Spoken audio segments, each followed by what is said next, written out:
송선미 씨 남편 피살 사건 지금 상당히 주목을 받고 있습니다. 경찰이 이제 이 수사 내용을 발표를 했는데 그걸 근거로 언론들이 여러 가지 보도를 냈습니다. 그런데 여기에 대해서 송선미 씨 측 소속사가 입장을 발표하면서 지금 상당히 혼돈 속으로 빠지고 있는데 손 변호사님 지금 네. 어찌돼 가고 있습니까? 네, 일단 차근차근 하나씩 그럴까요? 입장이 다른 부분들을 이제 검토하기 전에 네. 일단 확인된 부분부터 말씀을 그럴까요? 드리겠습니다. 네네. 이틀 전이죠. 21일 오전 11시 40분에 서울 서초구에 있는 한 법무법인 변호사 사무실 회의실에서 사건이 발생했습니다. 네. 이제 29세 무직인 조모 씨가 네. 이제 송선미 씨의 남편인 이제 46세 고모 씨에 대해서 가해 행위를 했습니다. 아주 흉기를 휘둘러서 살해했는데요. 네. 그 과정에서 이제 이 피의자가 네. 살해 용의자가 경찰에 했던 진술은 이렇습니다. 재산 다툼이 있어서 네. 이 송선미 씨의 남편 고인이 분쟁에 휘말려 있었다. 아하. 그런데 자신에게 그 분쟁 관련된 상속 관련된 분쟁이었는데 그 분쟁 관련돼서 정보를 제안하면 수억 원을 주겠다라는 그런 제안을 했고 거기에 응했다. 네. 그런데 약속을 지키지 않고 1,000만 원만 줬기 때문에 네. 내가 거기에 분개해서 살해행했다라고 하는 이야기를 경찰에서 진술했고요. 네. 경찰이 그 부분을 또 언론에 이야기해줬거든요. 네. 여기까지는 일단 그래서 사건이 그렇게 그렇게 진행된 것이구나 네. 라고 많이 짐작을 했는데 네. 알고 보니까 과연 그 말이 맞는지 네. 송선미 씨 측의 이야기가 약간 다르기 때문에 네. 좀 확인이 좀 필요한 상태로 가는 네, 것 같습니다. 지금 여기까지는 어제 저희가 전해드렸던 내용인데 이제 앞으로 또 이제 손 변호사님과 김복준 의원님이 설명하시겠지만 지금 소속사 측이 입장을 내놓으면서 송선미 씨 측의 소속사가 입장을 내놓으면서 지금 반전 상황을 맞게 됐는데 지금 어제 상황입니다. 어제 상황에서 이를 토대로 저희가 경찰에 취재했던 내용을 좀 먼저 들려드리고 차근차근 풀어나가 보도록 하겠습니다. 미리 준비했다는 건 맞는 거죠? 네, 예. 조폭이다 이런 뭐 얘기도 나오는데 그런 건 아닙니다. 그냥 일반인이고 정가도고요. 네. 네, 예. 아, 그 친손자하고 외손자가 내 소송 같은 거 알죠? 이제 할아버지가 친손자한테 재산을 다 주니까 네. 외손주들이 친손자하고 재산 다툼하는 거죠. 일본에서 친손주를 만났는데 네. 그대로 이제 연락이 안 됐고 그대로 어렵게 힘들게 살다가 우연히 친손주하고 연락이 됐다 이렇게 말합니다. 큰손주를 만나서 이제 큰손주 일을 도와줬는데 네. 그 일을 도와주면 어느 뭐 생활비 같은 걸 줄 줄 알았는데 그런 게 없었다. 그래서 이제 저 외손주 쪽으로 붙었다. 자기는 더 많은 돈을 줄 줄 알았는데 네. 1,000만 원밖에 안 주니까 준비했다. 경찰 올 때까지 계속 기다렸던 건가요? 네, 예. 근데요, 손 변호사님. 네. 지금 경찰이 이 밝힌 내용은 지금 송선미 씨의 남편분은 안타깝게도 지금 고인이 되셨기 때문에 어떤 진술을 들을 수 없기 때문에 지금 이 살해 용의자의 얘기를 듣고 지금 저희 취재진에게 지금 얘기를 해준 거잖아요. 네. 여기에 대해서 지금 송선미 씨의 소속사 측 입장은 뭡니까? 일단 두 가지 점에서 큰 차이가 있는데요. 네네. 첫 번째, 고인이 관련되어 있던 분쟁이 도대체 무슨 내용의 분쟁이냐입니다. 네. 피의자는 상속 분쟁이라고 있는데 네. 하지만 송선미 씨 측에서는 그게 아니다. 아하. 아직까지 그 고인의 외할아버지가 생존해 있는데 무슨 상속 문제냐. 아하. 지금 피의자가 제대로 하지 못하는 것이다. 라는 네. 입장입니다. 생존해 있는 상태에서 네. 이 외할아버지의 재산이 고인과 고인의 상대방이었죠. 소송 네. 상대방에게 다 넘어갔다. 아하. 그렇게 불법으로 넘어갔던 재산을 돌려받기 위한 그런 법적인 절차를 진행하던 중이었기 때문에 상속 관련된 소송이라는 피의자의 이야기는 사실이 아니다라고 네. 지적을 했습니다. 네. 그럼 간단히 일단 정리를 하면 상속 분쟁이 아니라 재산 관련 분쟁이다. 재산 분할 분쟁이다. 이렇게 정리할 수 있을까요? 간단하게? 네, 그렇습니다. 예, 아하. 상속 분쟁의 대부분이 재산 관련 분쟁이지만 네. 사실은 명확히 동의어는 아니거든요. 아하. 그래서 피의자가 의외로 생각보다 부정확한 진술을 했거나 네. 또는 경찰을 거치면서 약간 좀 내용이 왜곡됐을 수도 있어 보입니다. 네. 그리고 이 부분은 어떨까요? 우리가 어제까지 알고 있던 사실 중에 그 얘기 중에는 이 살해 용의자가 송선미 씨 남편에게 애초 약속한 이 금액을 받지 못해서 범행을 저질렀다고 진술했잖아요. 이 부분에도 혹시 입장 나왔습니까? 이 부분이 사실 더 입장 차이가 큰데요. 네. 일단 그 송선미 측에서는 이렇게 말했습니다. 이게 오랫동안 알고 있던 사이도 아니고 네. 처음 만난 게 그 사건 발생 4일 전이라고 합니다. 네. 그래서 고인의 상대방 측에서 여러 가지 도움을 주고 있었는데 이 피의자가 갑작스럽게 입장을 바꿔서 소송 관련된 정보를 줄 테니 만나자라고 먼저 연락을 해왔고 네. 여기에 응해서 4일 전에 처음 만난 것이다. 아하. 그리고 또 사건 발생했던 그날이 불과 3번째 만나는 자리였다라고 하면서 네. 피의자의 이야기와 송선미 측의 이야기가 상당히 많이 다른데요. 그러네요. 만약에 송선미 씨 측의 이야기가 사실이라고 한다면은 네. 개인적으로 그 부분의 전문가는 아니지만 이 피의자의 어떤 그 정신적인 상태라든지 네. 이런 것들에 대한 의심도 한번 해봐야 되지 않을까 하는 생각이 듭니다. 그러면 김 의원님, 그게 경찰은 어떻게 해야 돼요? 송선미 씨 측에서 이야기하는 대로라면 네. 지금 이제 우리가 알고 있었던 거는 친손주하고 일본에서 유학하면서 그 범인 범인 그 사람이 이름 뭐죠? 조모 씨입니다. 네, 조모 씨. 네. 조모 씨가 그 사람하고 알고 있고 친손주의 사정을 잘 알기 때문에 마치 발탁해서 데려온 것처럼 네. 회유에서 데려와서 나를 도와주면 돈을 주겠다 했는데 그 약속한 금액보다 적어서 살해당했다고 지금 우리는 이렇게 알고 있었잖아요. 네. 근데 이제 송선미 씨 측에서 얘기하는 건 그거거든요. 아니다. 우리가 그 사람을 알거나 해가지고 회유에서 데려온 게 아니다. 그 사람 스스로가 우리한테 전화를 해서 네.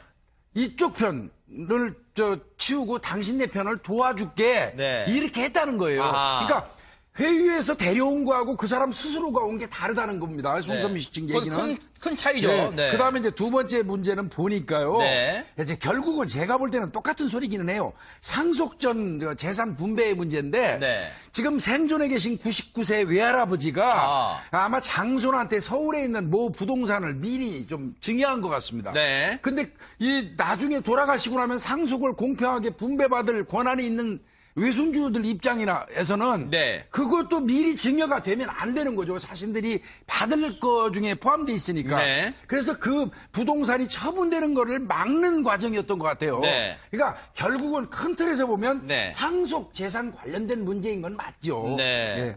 넓은 의미에서. 하지만 예. 어쨌든 동의어는 아니니까요. 근데 그런데 그 조모 씨 살해 용의자입니다. 경찰 진술에서 이렇게 됩니다.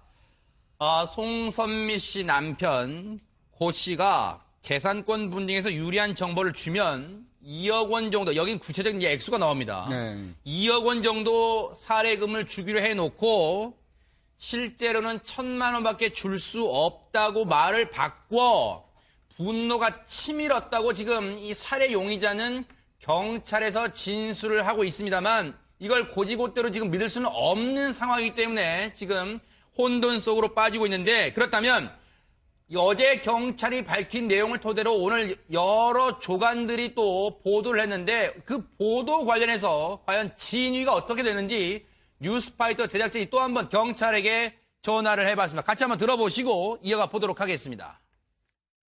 그 피의자는 아직 별다른 말은 더 이상 하지 않는 건가요? 그 약속한 돈 이야기 외에는요? 네, 예. 지금 그 경찰 관계자들 인터뷰 나온 거 보면 지금 그 소송 다툼으로 나오고 있는데 그 송선미 씨는 아니라고 또 밝히고 있어가지고요. 상속이 아니고 현재 지금 재산을 물려받은 장손하고 정당한 방법으로 장손한테 재산이 갔냐 안 갔냐 그거 관련된 재판이 있는 걸로 알고 있고요. 할아버지가 살아 계세요 지금. 지금 경찰 이건 오늘 저희가 취재한 겁니다. 오늘 아침 취재한 겁니다. 그런데 김복준 의원님 지금 경찰 얘기를 정리를 해보면 일단 지금 그 송선미 씨 남편 고모 씨 입장에서는 그 외할아버지가 되잖아요. 외할아버지. 그렇습니다. 그분이 아직 돌아가신 분이 아니기 때문에 유산 분쟁으로 보면 안 된다. 맞습니다. 그건. 그래서 지금 이건 재산 분쟁이다. 재산 다툼이다라고 일단 해줬고요.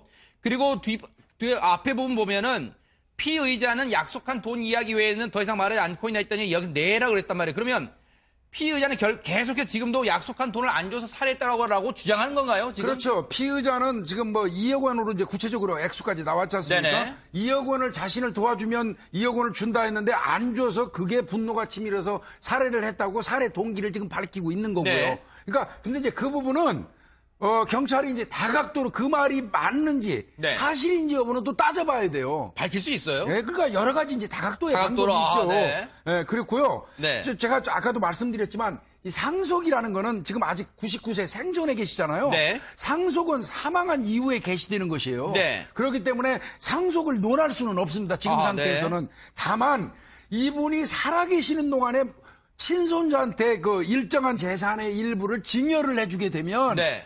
다른 그 재산을 상속받을 권리가 있는 사람들 입장에서는 네. 그 증여가 부당하다고 느낄 수밖에 없죠.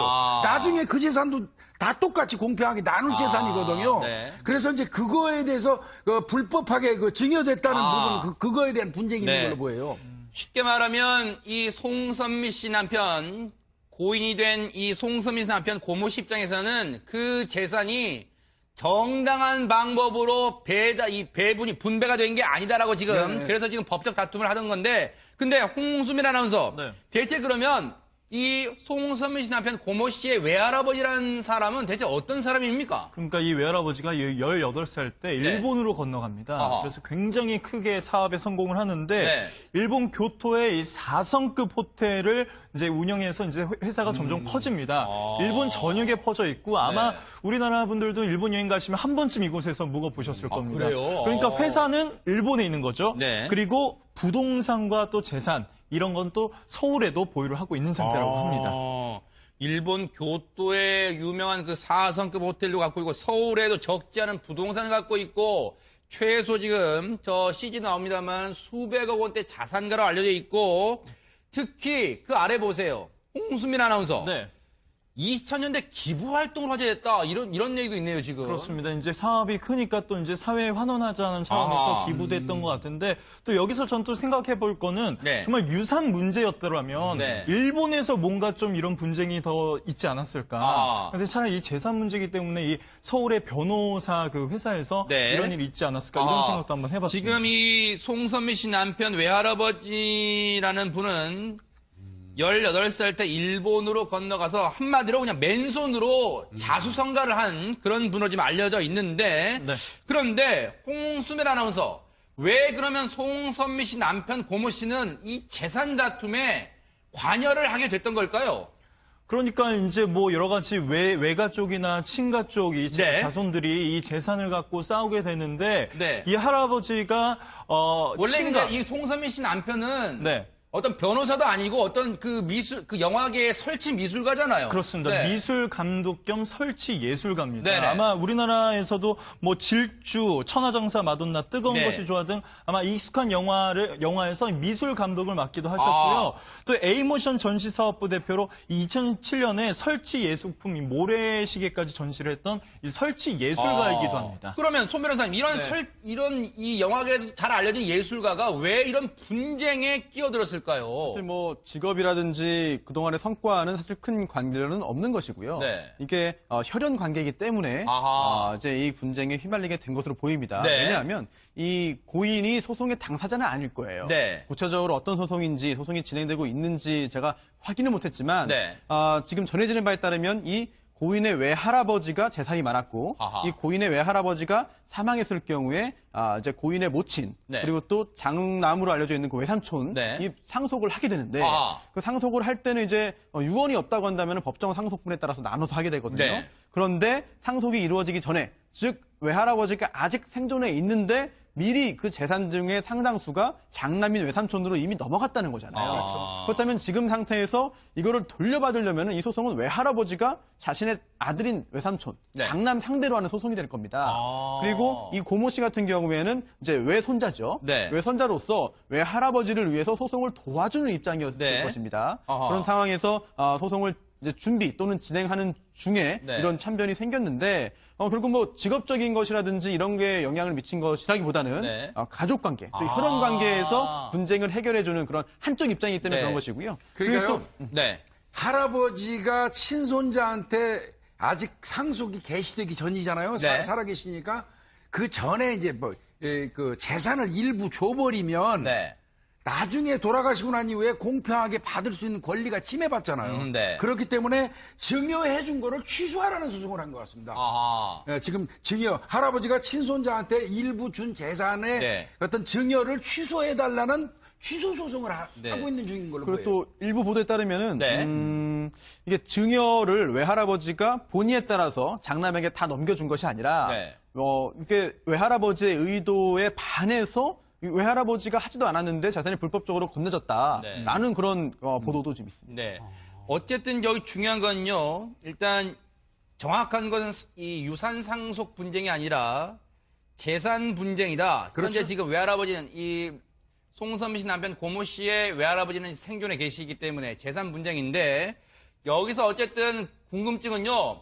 송선미 씨 측 이 소속사가 그 고모 씨가 즉 송선미 씨 남편이 살해 용의자와 어떤 돈 거래를 약속한 적이 없다고 했기 때문에 없다고 밝혔기 때문에 더더욱 살해 원인이 미스터리 속으로 지금 빠지고 있다 이런 그렇죠. 생각이 드는데 자 이런 가운데 홍수민 아나운서 네. 소속사 측이 지금 송선미 씨가 어떤 상태인지도 지금 얘기를 해줬죠. 그렇습니다. 이제 소속사 측에서는 송선미 씨가 큰 슬픔에 빠졌다면서 네. 입장을 밝혔는데 송선미 씨와 유족들은 불시에 사랑하는 가족을 잃은 큰 슬픔에 빠졌습니다. 그러니까요. 정확한 사실관계는 경찰의 수사를 통해서 밝혀질 것이니까 세상을 떠난 고인과 유족의 커다란 슬픔과 상처를 배려하면서 사실과 다른 지나친 추측성 글이나 자극적인 추가 보도는 모쪼록 자제해 주시기를 간곡히 부탁드립니다. 네.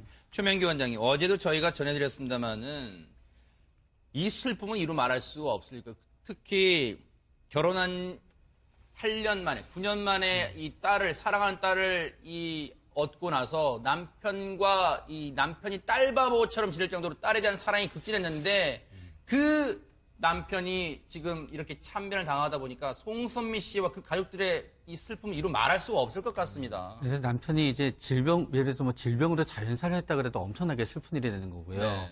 그런데 만약에 사고 사라 그러면 더 슬퍼지게 되는 거죠. 네. 그런데 이거는 범죄의 피의자가 돼서 살인으로 사망이 더욱더 슬프게 되는 건데 네. 문제는 그 부분에 대해서 어떤 본인의 슬픔에 대해서 사람들이 얘기하게 되는 게 아니라 네. 자꾸 이 관계에 대해서 얘기하게 되면서 네. 자신의 굉장히 슬픈 이 사건이 남들한테는 어떤 호기심의 대상이 될 수 있다는 것 때문에 그러니까요. 더더욱 슬퍼지게 되는 거죠. 맞습니다. 이 소속사 입장처럼요. 여기에서 불필요한 추측성 글이나 자극적인 기사 이런 것, 특히 추측성 글을 혹시라도 네티즌 분들이 이 인터넷상에 올리는 건 정말 네. 자제해 주시기를 당부를 드리겠습니다. 자, 이 분쟁이 또 어떻게 될지 이 분쟁 관련 기사 또 계속 나올 것 같긴 한데 어떻게 될지 또 지켜보겠습니다. 했던 진술은 이렇습니다. 재산 다툼이 있어서 네. 이 송선미 씨의 남편 고인이 분쟁에 휘말려 있었다. 아하. 그런데 자신에게 그 분쟁 관련된 상속 관련된 분쟁이었는데 그 분쟁 관련돼서 정보를 제안하면 수억 원을 주겠다라는 그런 제안을 했고 거기에 응했다. 네. 그런데 약속을 지키지 않고 1,000만 원만 줬기 때문에 네. 내가 거기에 분개해서 살해 행했다라고 하는 이야기를 경찰에서 진술했고요. 네. 경찰이 그 부분은 또 언론에 이야기해줬거든요. 네. 여기까지는 일단 그래서 사건이 그렇게 밝혀져 그렇게 진행된 것이구나라고 네. 많이 짐작을 했는데 네. 알고 보니까 과연 그 말이 맞는지 네. 송선미 씨 측의 이야기가 약간 다르기 때문에 네. 좀 확인이 좀 필요한 상태로 가는 것 같습니다. 지금 여기까지는 어제 저희가 전해드렸던 내용인데 이제 앞으로 또 이제 손 변호사님과 김복준 의원님이 설명하시겠지만 지금 소속사 측이 입장을 내놓으면서 송선미 씨 측의 소속사가 입장을 내놓으면서 지금 반전 상황을 맞게 됐는데 지금 어제 상황입니다. 어제 상황에서 이를 토대로 저희가 경찰의 취재 지금 송선미 씨의 남편분은 안타깝게도 지금 고인이 되셨기 때문에 어떤 진술을 들을 수 없기 때문에 지금 이 살해 용의자의 얘기를 듣고 지금 저희 취재진에게 지금 얘기를 해준 거잖아요. 네. 여기에 대해서 지금 송선미 씨의 소속사 측 입장은 뭡니까? 일단 두 가지 점에서 큰 차이가 있는데요. 네네. 첫 번째, 고인이 관련되어 있던 분쟁이 도대체 무슨 내용의 분쟁이냐입니다. 네. 피의자는 상속 분쟁이라고 있는데 네. 하지만 송선미 씨 측에서는 그게 아니다. 아하. 아직까지 그 고인의 외할아버지가 생존해 있는데 무슨 상속 문제냐. 아하. 지금 피의자가 제대로 하지 못하는 것이다. 라는 네. 입장입니다. 생존해 있는 상태에서 네. 이 외할아버지의 재산이 고인과 고인의 상대방이었죠. 소송 네. 상대방에게 다 넘어갔다. 아하. 그렇게 불법으로 넘어갔던 재산을 돌려받기 위한 그런 법적인 절차를 진행하던 중이었기 때문에 상속 관련된 소송이라는 피의자의 이야기는 사실이 아니다라고 지적을 했습니다. 네. 그럼 간단히 일단 정리를 하면 상속 분쟁이 아니라 재산 관련 분쟁이다. 재산 분할 분쟁이다. 이렇게 정리할 수 있을까요? 간단하게? 네, 그렇습니다. 예, 상속 분쟁의 대부분이 재산 관련 분쟁이지만 네. 사실은 명확히 동의어는 아니거든요. 그래서 피의자가 의외로 생각보다 부정확한 진술을 했거나 네. 또는 경찰을 거치면서 약간 좀 내용이 왜곡됐을 수도 있어 보입니다. 네. 그리고 이 부분은 어떨까요? 우리가 어제까지 알고 있던 사실 중에 그 얘기 중에는 이 살해 용의자가 송선미 씨 남편에게 애초 약속한 이 금액을 받지 못해서 범행을 저질렀다고 진술했잖아요. 이 부분에도 혹시 입장 나왔습니까? 이 부분이 사실 더 입장 차이가 큰데요. 네. 일단 그 송선미 측에서는 이렇게 말했습니다. 이게 오랫동안 알고 있던 사이도 아니고 네. 처음 만난 게 그 사건 발생 4일 전이라고 합니다. 네. 그래서 고인의 상대방 측에서 여러 가지 도움을 주고 있었는데 이 피의자가 갑작스럽게 입장을 바꿔서 소송 관련된 정보를 줄 테니 만나자라고 먼저 연락을 해왔고 네. 여기에 응해서 4일 전에 처음 만난 것이다. 아하. 그리고 또 사건 발생했던 그날이 불과 3번째 만나는 자리였다라고 하면서 네. 피의자의 이야기와 송선미 측의 이야기가 상당히 많이 다른데요. 그랬던 내용을 좀 먼저 들려드리고 차근차근 풀어나가 보도록 하겠습니다. 미리 준비했다는 건 맞는 거죠? 네, 예. 조폭이다 이런 뭐 얘기도 나오는데 그런 건 아닙니다. 그냥 일반인이고 정권이고요. 네, 예. 그 친손자하고 외손자 간의 소송 같은 거 말이죠. 이제 할아버지가 친손자한테 재산을 다 주니까 네. 외손주들이 친손주하고 재산 다툼 하는 거죠. 일본에서 친손주를 만났는데 네. 그대로 이제 연락이 안 됐고 그대로 어렵게 힘들게 살다가 우연히 친손주하고 연락이 됐다 이렇게 말합니다. 큰손주를 만나서 이제 큰손주 일을 도와줬는데 네. 그 일을 도와주면 어느 뭐 생활비 같은 걸 줄 줄 알았는데 그런 게 없었다. 그래서 이제 저 외손주 쪽으로 붙었다. 자기는 더 많은 돈을 줄 줄 알았는데 네. 1,000만 원밖에 안 주니까 준비했다. 경찰 올 때까지 계속 기다렸던 건가요? 네, 예. 근데요, 손 변호사님. 네. 지금 경찰이 이 밝힌 내용은 송선미 씨 남편 피살 사건 지금 상당히 주목을 받고 있습니다. 경찰이 이제 이 수사 내용을 발표를 했는데 그걸 근거로 언론들이 여러 가지 보도를 냈습니다. 그런데 여기에 대해서 송선미 씨 측 소속사가 입장을 발표하면서 지금 상당히 혼돈 속으로 빠지고 있는데 손 변호사님 지금 네. 어찌돼 가고 있습니까? 네, 일단 차근차근 하나씩 그럴까요? 그 네네. 입장이 다른 부분들을 이제 검토하기 전에 네. 일단 확인된 부분부터 말씀을 그럴까요? 드리겠습니다. 네네. 이틀 전이죠. 21일 오전 11시 40분에 서울 서초구에 있는 한 법무법인 변호사 사무실 회의실에서 사건이 발생했습니다. 네. 이제 29세 무직인 조모 씨가 네. 이제 송선미 씨의 남편인 이제 46세 고모 씨에 대해서 가해 행위를 했습니다. 아하. 아주 흉기를 휘둘러서 살해했는데요. 네. 그 과정에서 이제 이 피의자가 네. 살해 용의자가 경찰에